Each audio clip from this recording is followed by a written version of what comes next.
au point E, à une date choisie comme l'origine des dates, à l'instant t égale à 0.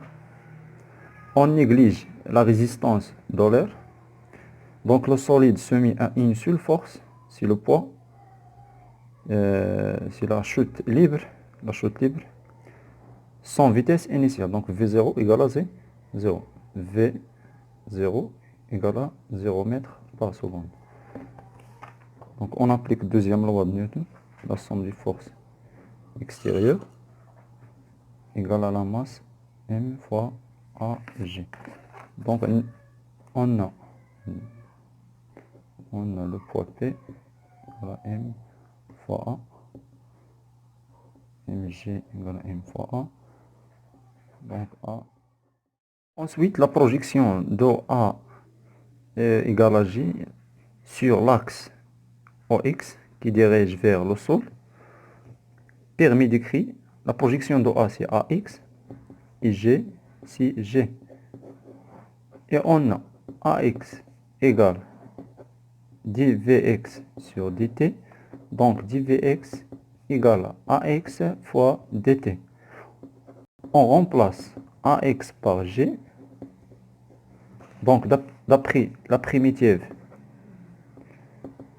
on obtient la primitive de G c'est GT, plus constante, avec cette constante égale à V0. Et on a le solide chute sans vitesse initiale, donc V0 égale à 0.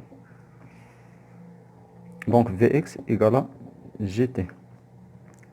Alors, on a Vx égale à Gt et Vx égale dx sur dt. Donc dx égale Vx fois d de t. Après la primitive, on remplace Vx par Gt. Donc x, la primitive de Gt c'est 1 demi Gt carré plus x0. x0 ici, on a x0 égale à 0. Donc cette relation x de t égale 1 demi Gt au carré, c'est l'équation horaire. Donc deuxième question.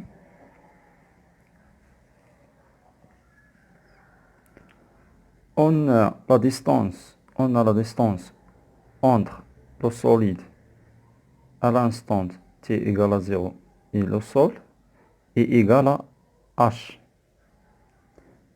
On remplace x par h et t par ts. Avec ts, c'est le temps mis par le corps pour atteindre le sol. Donc on remplace x par h. Donc x, on remplace x par h. Donc h égale à 1 demi GTS carré. Donc TS au carré égale 2 fois h sur G. Donc TS égale racine carrée sur G. Donc l'application numérique, h c'est de 0,8, G 10,